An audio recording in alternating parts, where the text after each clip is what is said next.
അതിർത്തിയിൽ വീണ്ടും പാക് പ്രകോപനമുണ്ടായപ്പോൾ കൂടുതൽ വിവരങ്ങൾ പുറത്തു വന്നുകൊണ്ടിരിക്കുകയാണ്.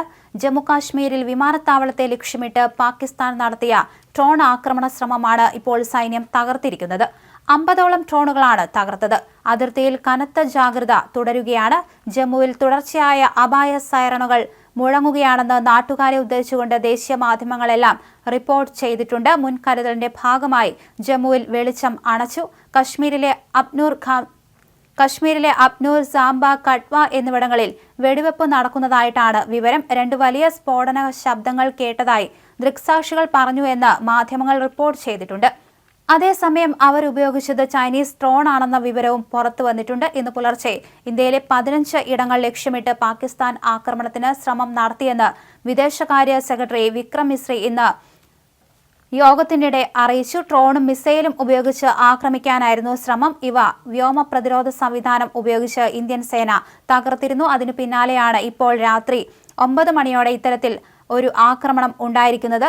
ഇതിന്റെ കൂടുതൽ വിവരങ്ങൾ ഇപ്പോൾ പുറത്തു വരുന്നതേയുള്ളൂ. പാകിസ്ഥാന്റെ ആക്രമണത്തിന്റെ തെളിവിനായുള്ള അവശിഷ്ടങ്ങളെല്ലാം തന്നെ ശേഖരിച്ചുകൊണ്ടിരിക്കുകയാണ്. ഇന്ന് രാവിലെയും ഇത്തരത്തിൽ പാകിസ്ഥാനിലെ വ്യോമ പ്രതിരോധ റഡാറുകളെയും സംവിധാനങ്ങളെയും ഇന്ത്യ ആക്രമിച്ചു കഴിഞ്ഞു. അതേ രീതിയിൽ തന്നെയാണ് ഇന്ന് രാത്രിയും പാകിസ്ഥാന് മറുപടി നൽകിയിരിക്കുന്നത്. ഡ്രോണുകളെല്ലാം തന്നെ വെടിവെച്ച് വീഴ്ത്തി എന്ന റിപ്പോർട്ടുകളാണ് പുറത്തു വന്നിരിക്കുന്നത്. 8 മിസൈലുകളാണ് ഇത്തരത്തിൽ ഇന്ത്യ തകർത്ത് തരിപ്പണമാക്കിയത്. എന്തായാലും പാകിസ്ഥാന് അതേ തീവ്രതയിൽ തന്നെ ഇന്ത്യ തിരിച്ചടി നൽകിയിട്ടുണ്ട്. ലാഹോറിലെ വ്യോമ പ്രതിരോധ സംവിധാനം ആക്രമണത്തിൽ നിഷ്ക്രിയമായതായി അറിയാൻ കഴിഞ്ഞിട്ടുണ്ടെന്ന് വിദേശകാര്യ സെക്രട്ടറി അറിയിച്ചിരുന്നു. ജമ്മുവിലെ വിമാനത്താവളം ഉന്നമിട്ടുകൊണ്ട് തന്നെയാണ് ഇന്ന് വൈകുന്നേരത്തോടെ ഇത്തരത്തിൽ പാകിസ്ഥാൻ അറ്റാക്ക് ചെയ്തിരിക്കുന്നത്. ഈ ഒരു ശ്രമത്തെയാണ് ഇന്ത്യൻ സേന തകർത്തെറിഞ്ഞത്. അതേസമയം ഇന്റർഗ്രേറ്റഡ് കൗണ്ടർ അൺമാൻഡ് ഏരിയൽ സിസ്റ്റവും വ്യോമ പ്രതിരോധ സംവിധാനങ്ങളും ഉപയോഗിച്ചാണ് പാകിസ്ഥാന്റെ മിസൈൽ ആക്രമണം തകർത്തിരിക്കുന്നത്. പാകിസ്ഥാന്റെ സ്ഫോടക വസ്തുക്കളുടെ അവശിഷ്ടങ്ങൾ കണ്ടെത്തിയത് അവർ നടത്തിയ ആക്രമണത്തിന്റെ തെളിവ് തന്നെയാണ്.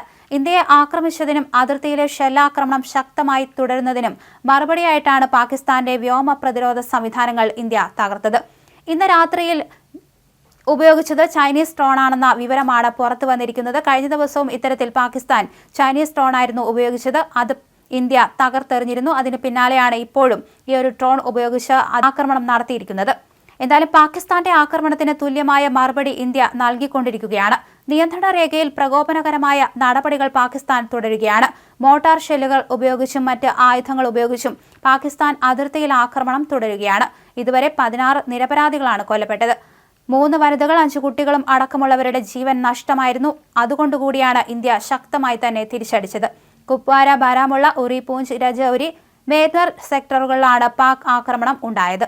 അതേസമയം ഓരോ നിമിഷവും ഇത്തരത്തിൽ ഇന്ത്യ തിരിച്ചടിച്ചുകൊണ്ടിരിക്കുകയാണ്. പാകിസ്ഥാൻ സാധാരണക്കാരെ ലക്ഷ്യമിട്ടുകൊണ്ട് തന്നെയാണ് കളിക്കുന്നത്. അതുകൊണ്ട് തന്നെയാണ് ഇന്ത്യ വീണ്ടും തിരിച്ചടിക്കുന്നത്.